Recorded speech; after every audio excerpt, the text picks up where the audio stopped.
Well, good morning, good afternoon, good evening. Professor Barry here. We are continuing on looking at kind of community level, kind of design structure of our communities and their impact on us. Last week, we explored classism, racism, environmental sociology, environmental justice, zoning laws. These are things that are impacting at a policy level, impacting the ways our communities are structured, how resources are distributed within a community, and the impact of people's experiences, right? Class segregation, race segregation. Because of class segregation, we get into segregation within our schools, not by law, but it's called de facto segregation versus which is it happens based on structures and institutions, but not necessarily supported by law. It's done through policy level kind of things. And if we recall back and we talked when we defined racism last week, it's a structural level thing. It's built upon ideologies or beliefs that circulate within culture that justify, give explanation for the different treatment of different groups within society itself. So if we go back to the 1940s, 1950s, the development of suburbia, white flight that happens. So whites who have resources are leaving the inner city in the 1940s, 50s, moving out to the suburbs, at least a segment of the population. And that's very racially exclusive in terms of where people are living. Start building communities around that. And then we started looking at what's the impact of places like Baltimore and Chicago and other places that are cities that, when the wealth was leaving out of those communities and it was very disruptive to the infrastructure. So looking at the impact on the environment. And we're going to continue on with kind of a focus on structure and environment this week by looking at something a little bit different. It's looking at what we call social infrastructure. So we'll kind of define that, explain what is meant by social infrastructure. It'll take us a little bit to kind of get there, and then I'll talk about the resources for this week. To kind of get to that space of the social infrastructure, I think important to look at this model, and it starts at a very micro level, like the individual. So if you look at individual, attitudes, beliefs, values. So we all have our own individual values, knowledge, beliefs, experiences. We develop those very much looking at the individual level. But those values and beliefs and experiences come from relationships with family, friends, people in our community. So that interpersonal level becomes important. What we're exposed to, who we are exposed to, kind of life experiences. So if we think about class segregation, race segregation from last week, and we look at, okay, if our schools are segregated, and then who are we interacting with? Are we interacting with people from diverse life experiences or very narrow life experiences? And those may or will, to some degree, shape and influence the way that we experience and think about the world. So go individual, then we're getting a little bit more macro as we kind of get further and further out of the circles here. Individual, interpersonal level. Then we think about institutions, organizations within our communities. Then we get into the community itself. You would go like a Central Oregon community, or maybe a little bit smaller, Prineville, La Pine, Redmond, Bend, Madras. We get smaller community. We get Central Oregon as a community. We get Oregon as a state, as a community, and then sort of larger level, the nation, and I guess global community as well. So we can kind of keep on going. So what we're doing is looking at the macro level and looking at the relationship between the macro and the micro, between the individual experience and all these different levels. Now, public policy, I think, is really important to include here. Policies are those things that are done through or actions put forward by governments and other organizations that are addressing needs of people within community and society. So we have policies regarding public transportation, policies regarding education, public policies addressing how resources are managed, distributed, what's available in communities. Like all of that's being also influenced by community values, by a lot of different things. So there's this interaction going on between all of those levels. Now, this will become important when we look at social infrastructure because we're looking at the individual experience, but looking at the individual in relationship to all these other circles. So I'll give you an example. Eric Klinenberg, a sociologist, wrote this book years ago, 2002, called Heat Wave, A Social Autopsy of Disaster in Chicago. I remember reading this when I was in my PhD program in a sociology of the environment class. Like, wow, it's kind of interesting, like looking at how Kleinenberg did his work, his methodology, and then his findings. And let's kind of recall back last week a little bit about the social ecological model, social disorganization of looking at crime and delinquency back in the 1920s, 30s, and 40s. And sociologists were mapping the distribution of crime throughout a community. And what they noticed were the patterns, like where do violent crimes most likely happen? Where they very rarely happen? And if we look at the distribution, we see a concentration or lack of concentration in a different place. We start to ask questions like what's going on at the community level that's influencing these particular outcomes. And Kleinenberg did that with this disaster of the heat wave that happened in 1995. So he looked at Chicago, mapped out where the deaths happened as a result of this heat wave, and then he interviewed and talked with people, spent time in the community, these different communities within Chicago, and then walked away with his analysis that what was important was social infrastructure, social connections, connectivity. Like that made a significant difference on the of likelihood of death as a result of exposure to heat, was connectivity and how that connectivity was facilitated by kind of the structure of the communities themselves. So here's a chart to kind of get at some of this in some way. These are just different places within Chicago itself. I just kind of highlighted 4 different areas to demonstrate a point or to illustrate something. So if you look at the heat-related deaths, see it's super high, right? And it's predominantly Black community. Median income is relatively low. So you start to raise the question, well, is race the factor, is class the factor? But then you go to a different area, say, okay, we have here much lower rate, no Black people within that community. Median income's really high.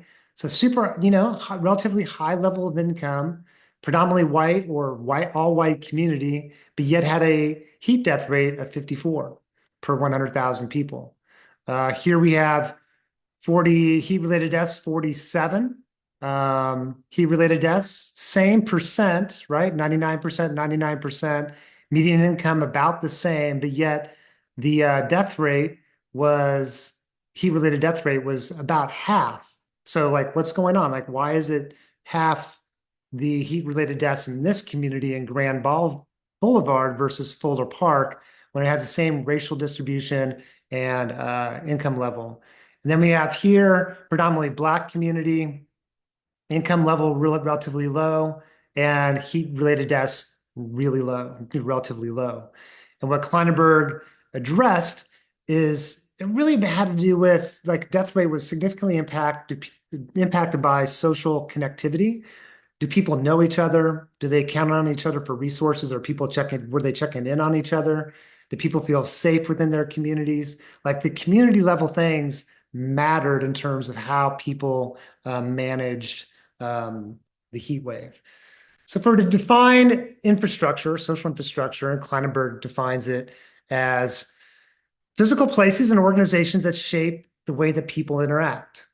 So we're interacting in an environment. You go walk downtown, you go walk around your community. It's those physical things in our environment that shape how we engage in it. Do we have a lot of green space? Do we have a lot of open space, places to walk, places to bike?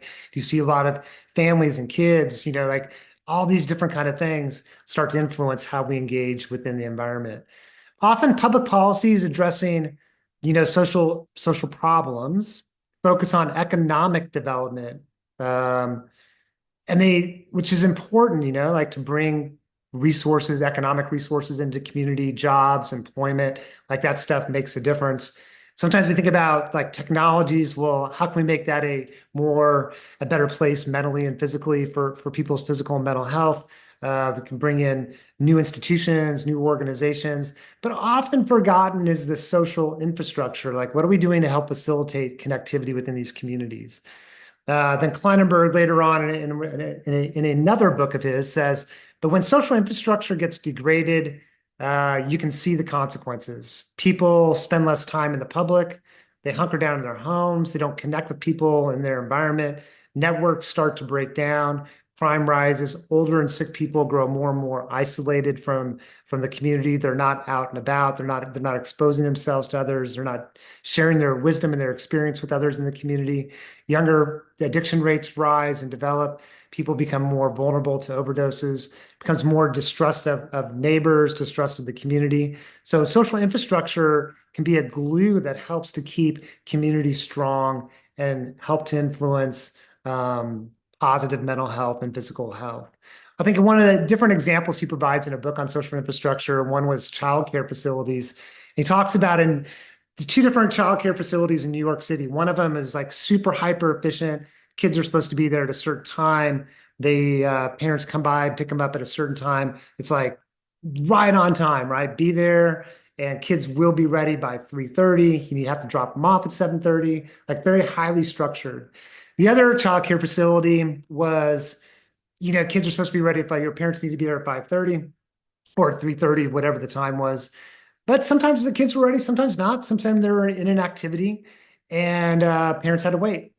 And so what Kleinenberg noticed is when that second environment actually facilitated connectivity because parents are just kind of hanging out, they have more opportunity to talk with each other, to connect with one another, share resources with each other, develop friendships, make connections, and just being in a space that it's like less socially isolating and it's less about being efficient and it's more about, facilitating connectivity. Another example he uses is public baths or yeah, like big hot springs in Iceland. They're, most of them free to the public. People go hang out in the public baths, and it's a way you're not necessarily talking with everyone in the public bath, but it's this place of community and community development. I don't know. I just put in here some things to consider if you're thinking about think about your own community, looking around, like what do you notice about social infrastructure in your community? Where do you see it? What's facilitating that? Public libraries are a great place where across classes, across races, across the community, people have opportunities to go to the public library, spend time in the public library. Like, what do we have as institutions in our communities that are helping facilitate that connectivity? Another way of thinking about this is defining first space, second space, and third spaces. First space is defined as your home, your family. Second space is work. And then there's this third space, things like public parks, the library, walking trails, even things like tap houses and, food cart areas, the downtown, public events, concerts that are open to the public. That these are third spaces or ways in which people in the community interact with one another. And again, it doesn't have to be direct communication with one another. They're just in that space together, which is facilitating meaning, belonging, and connection. Find it interesting. I've been in different countries throughout. Been to Central America, been to South America, Northern European countries, Western European countries, and you really notice the plaza in a lot of different countries. That the plaza, like in Spain, for example, in Barcelona, the plaza is designed. There's businesses and restaurants, but there's an open space where people are just walking and mingling, and that's to me like just speaks to the idea of social infrastructure in a different way than, let's say, a shopping mall.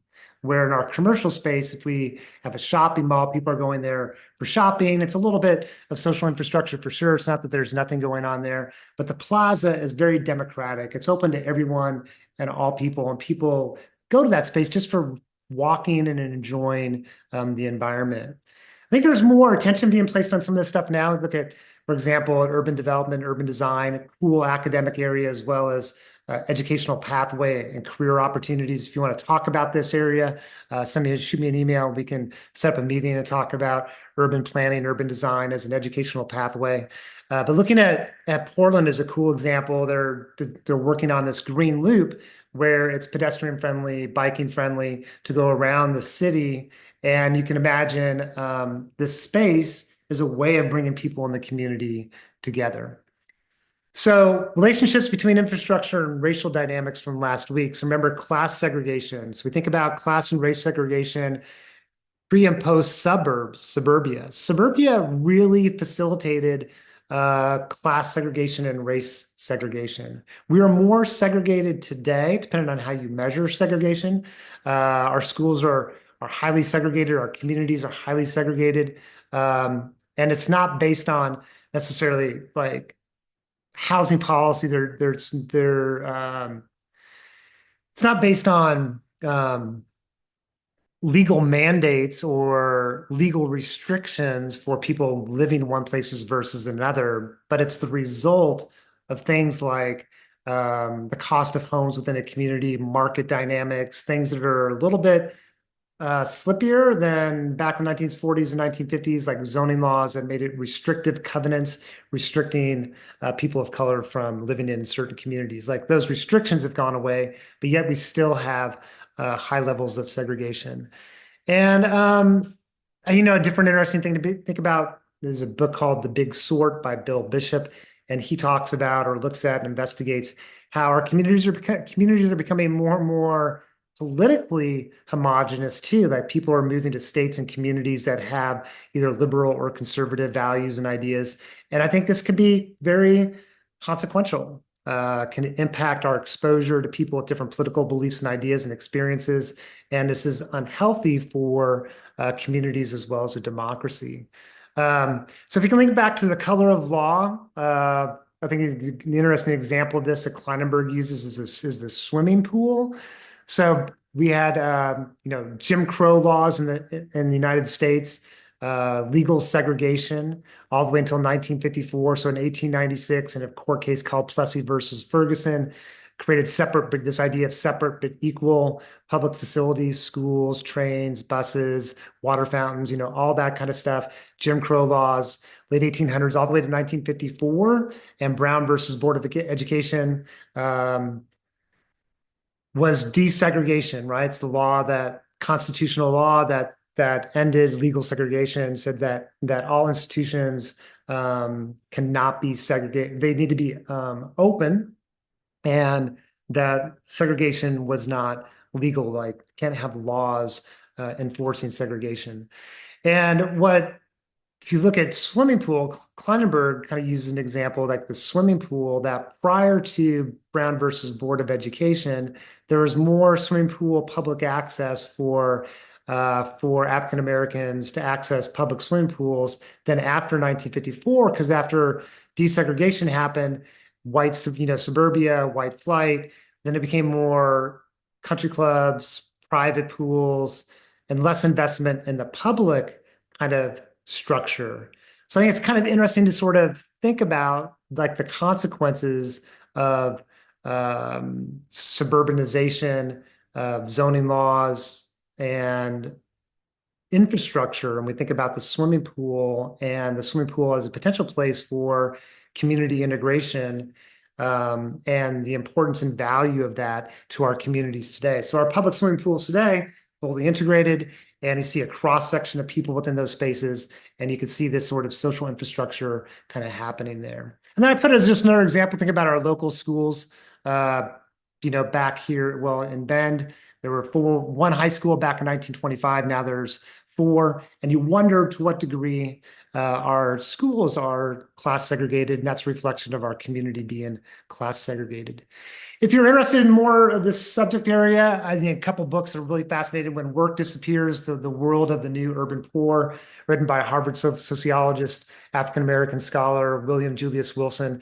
Great examination of looking at different cities and the impact of white flight, suburbanization on these communities.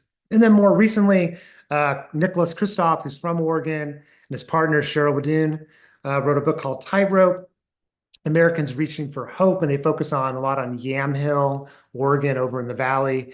And what happened from the 1970s, starting in the 1970s, 80s, we come into a different economic model, globalization, facilitating inequality, like all these different things start to happen. And the dynamics of that community changed. And now there's a lot of lives of despair in that community, higher rates of economic inequality, drug use rates, poverty. And like these are consequential to the organization of that community. And then a book by Robert Putnam, kind of looking at a community from the, in the 1940s, 1950s, 1960s, and how that community is different today, how it's structured around class lines, around race lines. Another thing to think about is like urban gardens as a social policy, like public, like these urban gardens, urban farming is more than just about what's being produced in terms of produce, but it's about bringing people together in the community, people participating in something, people have a sense of belonging and connection. I think it's a great example of social infrastructure. So you got two different things for this week. You got one, this TED Talk from Charles Montgomery. He wrote a book called The Happy City. I think it's a fascinating book. Just looking at what are some of the design features of a city that influence the well-being of people within that community. And it's just a 20-minute TED Talk with Charles Montgomery. And then a podcast with an interview with Kleinenberg, the author of the book Heat Wave, as well as Palaces for the People, how infrastructure can promote inequality, polarization, and the decline of civic life. As a final note, like this idea of palaces for the people is a reference to the building of public libraries in the United States. Andrew Carnegie, a wealthy individual, U.S. Steel, back early 1900s, 1920s, 1930s, 40s, and he financed over 2,800 libraries throughout the world, and libraries are a place of great example of social infrastructure. And I think you can compare, like, for example, a public library and the social infrastructure there versus on the other end of the continuum, like a corporate enterprise, big box bookstore where people are going to buy something versus going to the public library for programs, for information, for readings. I mean, a lot of stuff happens in the public library compared to, a private big structure enterprise. Now, it's not to say they should be all like we only have one and none of the other. It's just to say there's a difference going on with how these things are designed and how they operate, and the level in which they're generating social infrastructure. All right, that's a lot. I hope everything's going well for you. Keep me posted if you have any questions. Enjoy the materials for this week, and I look forward to your write-ups. Have a wonderful